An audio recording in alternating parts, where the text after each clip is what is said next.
analfabeto é um analfabeto político. Ele não ouve, não fala, nem participa dos acontecimentos políticos. Ele não sabe como que é o custo de vida, o preço do aluguel, do sapato, do feijão, da farinha, do aluguel e dos remédios. Depende das decisões políticas. O analfabeto político é tão burro que estufa o peito e diz com orgulho que odeia a política. Mal sabe ele que da sua ignorância nasce o menor abandonado, a prostituta. E o pior de todos os bandidos, que é o político vigarista, corrupto, lacaio das empresas multinacionais.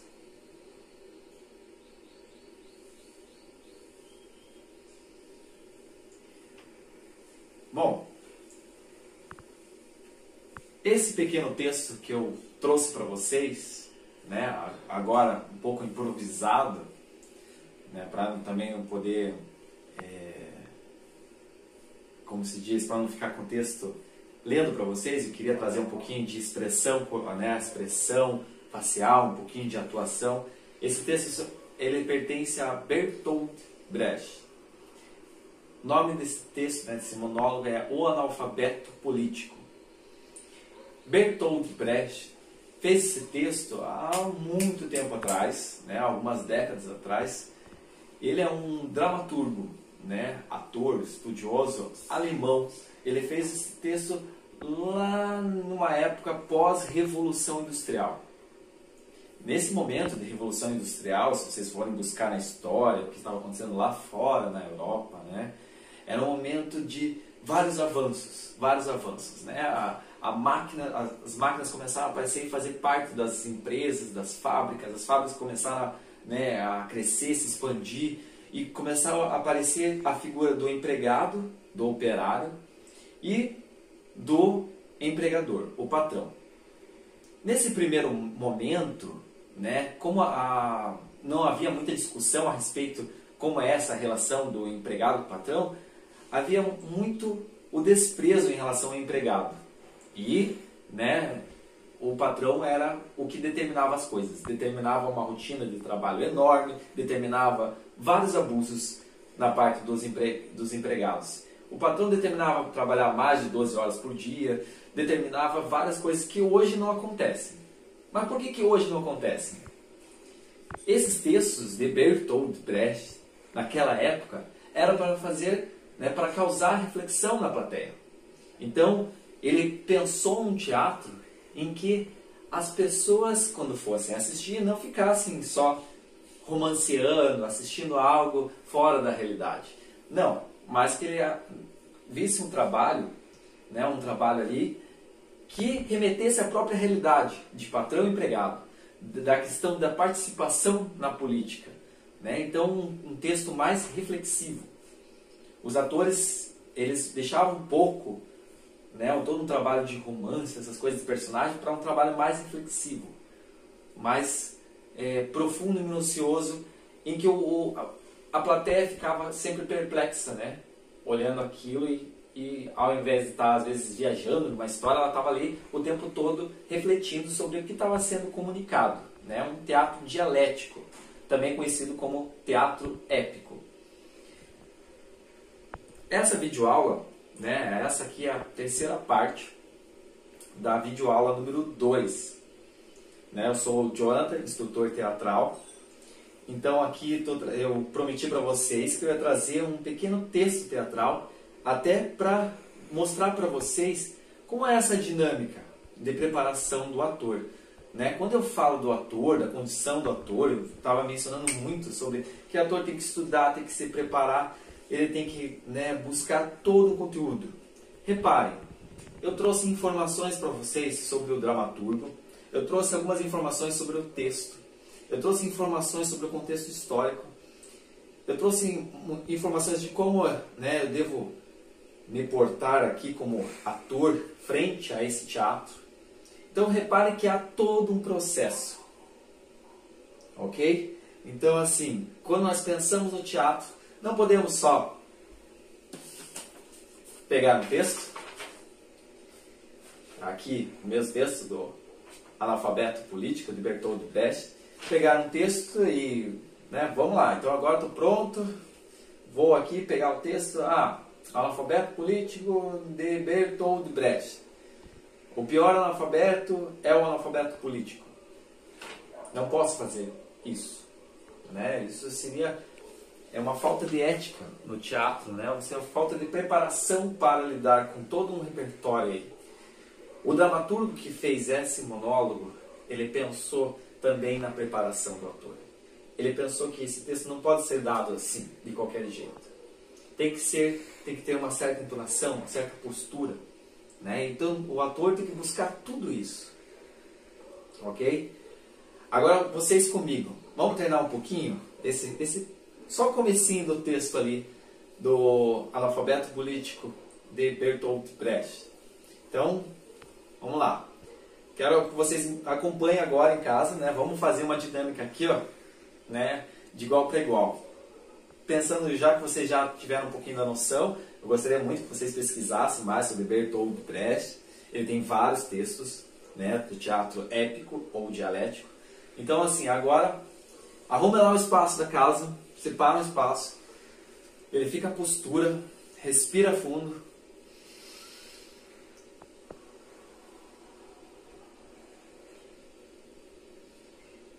A primeira parte. Então agora comigo, separem, né, um espaço para vocês e vamos trabalhar aqui. Eu faço primeiro e vocês fazem logo em seguida, ok? Então eu faço primeiro e aí depois vocês executam, né? Vamos trabalhar um pouquinho a expressão em cima desse texto. Então a primeira parte. O pior analfabeto, agora vocês.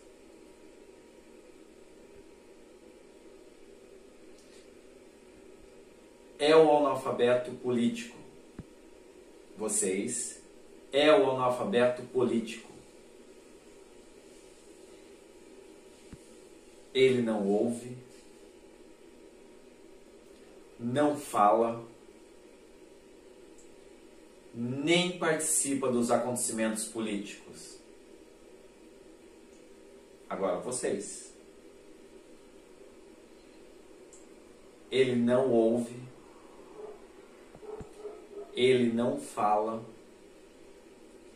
nem participa dos acontecimentos políticos.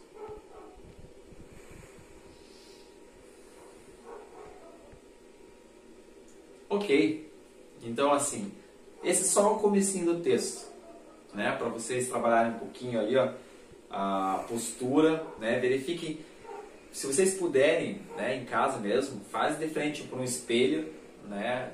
Ver como que vocês estavam, ou filma. Eu acho mais interessante, né, filmar. Então, de repente, vocês podem pegar a câmera, deixar na altura de vocês, e aí clica lá, ou pede, né, deixa no temporizador, ou pede para alguém filmar e vocês né, filmem vocês dando esse pequeno texto aí. Depois dá uma olhada ali como que foi, né? É diferente, é uma atuação diferente. Vocês vão perceber que no teatro há espetáculos e espetáculos. Então, há espetáculos assim que são de mais romance, né? Tem um conteúdo mais imaginativo. Tem teatro que vocês vão perceber que é mais natural, que, como eu fiz agora há pouco, né? Essa coisa de parece algo que está acontecendo. Poderia ser alguém na rua falando isso. Poderia ser alguém na televisão falando isso para você, né? Para outras pessoas pensarem sobre como que é essa questão aí da participação das pessoas na política, né? O analfabeto político. Analfabeto político. Então nós entendemos aqui que seria, né, a palavra analfabeto vem de alguém que não teve a alfabetização. Político, entendemos como um conjunto de ideias, né, valores e tudo que compõe, né, regras de uma sociedade. Então, assim, de repente, juntar essas duas palavras, o analfabeto político de Bertolt Brecht, seria uma pessoa que se mantém distante dessas questões éticas, de valores, de regras de sociedade, né? E fica ausente, não sabe, não tem muita ideia, não participa, né? No próprio texto fala, não participa. Então, imagino aqui que esse texto poderia ser dado aí por qualquer pessoa, né? Muitos atores pegam esse texto e vão para as praças, vão para os lugares públicos, vão fazer intervenções artísticas. A palavra intervenção artística, né, remete basicamente isso. A alguém que propõe algo que está intervindo naquele espaço, né? Então, assim, vocês vão encontrar atuações nesse sentido, né, do teatro épico, ou, de repente, podem encontrar outras atuações. Existem vários teatros, né? Eu só citei aqui, comecei nessa videoaula falando do teatro épico ou dialético, mas nós temos o teatro do oprimido aqui, também muito conhecido no Brasil, né? O autor desse teatro, quem criou, foi o Augusto Boal, né? Um brasileiro. Nós vamos ter também vários outros tipos de teatro. Nós temos aí o teatro mais romântico, né? Um teatro mais assim elaborado sobre a emoção humana e tal, de William Shakespeare, por exemplo, né? Pega peças como Romeu e Julieta, Hamlet, né? A Megera Domada, Sonho de uma Noite de Verão. Você vai ver que tem todo um contexto ali bem trabalhado, né? No sentido mais romântico, mais romanceado da história. Mas também é super interessante conhecer lá os clássicos lá atrás, também tragédia grega, comédia grega, né?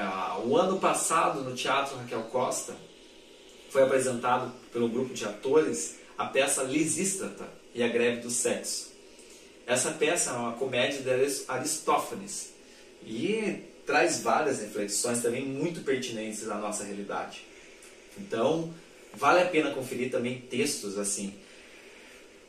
No grupo da tarde do ano passado, eu estava montando a peça Chapeuzinho Vermelho, né? Essa mesma peça, Chapeuzinho Vermelho, texto da Maria Clara Machado. Esse mesmo texto aí, ela também traz aí uma adaptação de uma história clássica. Então ela acaba fazendo todo um trabalho bem bacana com os personagens, com as personagens que fazem a história ficar um pouquinho diferente. Vale a pena. Então, vou trazer aqui para vocês, para nós ir finalizando e pensando ainda no trabalho do ator, já que eu mencionei a peça do Chapeuzinho Vermelho, só uma cena aqui, uma pequena cena, para vocês, bem curta, só uma frase, só uma pequena intervenção de um personagem. Então, só um segundo. Fica aqui, tá?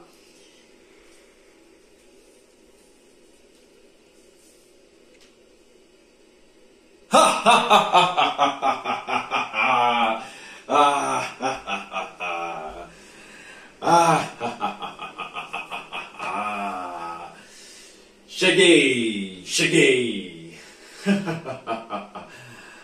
Acharam que podiam deixar preso no jardim zoológico? Essa floresta é minha!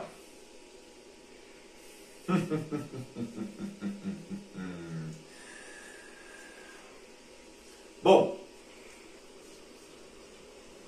esse personagem aqui, para quem estava assistindo, quem já ensaiou, o pessoal da tarde que estava fazendo teatro, vai lembrar que isso é a fala, né, o momento do lobo mau que entra em cena.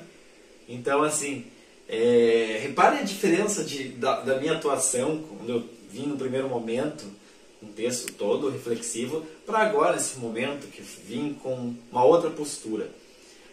Óbvio que também um fator que vai diferenciar muito aqui, né, se eu executar, vai ser a maquiagem, né, fazer uma maquiagem um pouco mais de animal, uma coisa mais selvagem, né?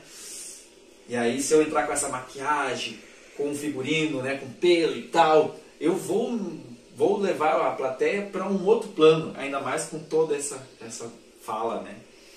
Então, assim, perceba um pouquinho como de personagem para personagem as coisas mudam. E o estudo também vai mudar. Na peça da Chapeuzinho Vermelho, elas vão ter que, no personagem do lobo, né, nesse personagem, elas vão ter que estudar um pouco mais. De onde veio esse lobo? Ah, ele estava, na fala que eu acabei de mencionar, ele estava preso no jardim zoológico. Nossa, então, como que era lá, né, no jardim zoológico? Será que era bom, era ruim para ele? Porque se foi bom, ele ia chegar aqui, tipo, bem tranquilo, mas conforme a fala que ele está dizendo, provavelmente deve ter sido muito ruim ter ficado preso lá no jardim zoológico. Então ele está aliviado, né? Então ele chega com uma outra energia, ele chega com uma energia que naquele espaço, é um espaço que ele manda, é o espaço dele, é a casa dele. Então aí já tem várias percepções que a gente temos em relação a uma personagem. Esse trabalho nós temos que ter em relação a cada personagem. Então o ator ele tem que buscar exatamente isso, todos os detalhes, né? Não da caminhada desse personagem, o que ele se fazia antes, como ele é, como ele está sendo, como até em momentos que ele está em off, que não está no palco, ele saiu, né? Mas ele vai voltar, temos que ficar estudando e pensando como ele está. É um trabalho demorado, é um trabalho que leva tempo, é um trabalho que tem que ser levado a sério, sempre a sério. É divertido, é prazeroso? Sim, é muito prazeroso. Mas, para ser um trabalho bacana, bem feito, né? Para que a plateia goste e esteja sempre querendo te prestigiar, pense nisso. Pense nesse processo, nessa caminhada que vocês, né, estão agora participando do curso. Então, assim, não só escutem o que eu estou dizendo e, tá bom, já. Não, prestem atenção e tentem incorporar isso para vocês. Então, depois que acabar essa videoaula número 2, vocês procurem em casa trabalhar diferentes roteiros, pegar peças e brinquem um pouco de personagens. Vamos brincar, vamos fazer um personagem aqui de uma comédia, aqui de uma tragédia, mas também, quem era esse personagem? Né? Quem que escreveu essa peça? Essa peça foi feita por um dramaturgo por causa de um contexto histórico, ou ele fez porque ele queria trabalhar mais a parte da imaginação, né? Conheça um pouco do dramaturgo, quem escreveu essa peça, e conheçam também todo o trabalho ali que está envolvendo esses personagens. Procurem saber por que esse personagem está dando aquela fala. E depois disso, vocês executem a fala de vocês, né? Brinque um pouquinho de ser esse personagem, tá? Eu gostaria de convidar vocês para a live dessa semana. Então, quinta-feira, às 4 horas, eu vou estar tentando executar uma live. Eu falo tentando porque na semana passada era para a live acontecer no YouTube, às 4 horas. Mas devido a uns problemas técnicos, eu não conseguia, né, entrar com a live às 4 horas. E aí eu fui pro Facebook e entrei com uma live lá. Mas agora eu vou tentar 4 horas certinho, então espero que dê tudo certo. Então vai dar tudo certo. Então eu espero que dê tudo certo. Às 4 horas vamos, né, realizar uma live. Eu gostaria que vocês, sobre isso que nós estamos discutindo, procurassem trazer alguma curiosidade sobre o ator, sobre esse trabalho do ator. O que faltou eu dizer nesse vídeo? O que de repente o ator tem que trabalhar mais? O que será? E tragam sugestões, tá? Vamos falar mais sobre isso, vamos discutir isso, e que de repente, vocês querem propor uma dinâmica que eu execute também na live? Traga isso nos comentários. Quando estiver rolando a live na quinta-feira, às 4 horas, tragam tudo que vocês, as curiosidades, né? O que de repente nós podemos estar já começando a pensar, né? Na live passada, eu gostei muito das sugestões. Na live passada nós tivemos umas sugestões de repente montar, né? Eu passar um texto para vocês e cada ator, né? Cada um dos participantes ter um pedaço desse texto e ir ensaiando em casa. Depois de juntar todos esses textos, né? Juntar cada um desses textos para ter um espetáculo gravado em vídeo. Então imagine só como que ia ser bacana esse trabalho. Se der tudo certo, né, nós vamos conseguir montar uma coisa bem bacana, mesmo assim à distância, né, nesse espaço provisório, mas nós vamos conseguir montar algo bem legal. E quem sabe mais pra frente, quando tudo isso passar, essa pandemia, a quarentena passar, nós vamos poder sentar no banquinho lá do Teatro Raquel Costa e no telão está sendo executado o nosso trabalho, né? Com fotos, vídeos e tudo dos participantes, mostrar que quando nós queremos, nós vamos atrás de tudo, né? Quando nós queremos, nós conseguimos. Basta ter força de vontade. Então, estejam convidados para essa live, ok? Eu vou ficando por aqui, tá? Eu gostaria de agradecer muito cada um de vocês que estão acompanhando a videoaula. A próxima videoaula eu vou trazer mais elementos sobre o teatro e a sociedade de uma forma geral, né? Então eu vou começar a questionar vocês. Será que o mundo é um palco? Né? Será que podemos considerar tudo que está acontecendo ao nosso redor como teatro? Isso vai ser o conteúdo da próxima videoaula. Então não percam a videoaula número 3. Ok? Até mais!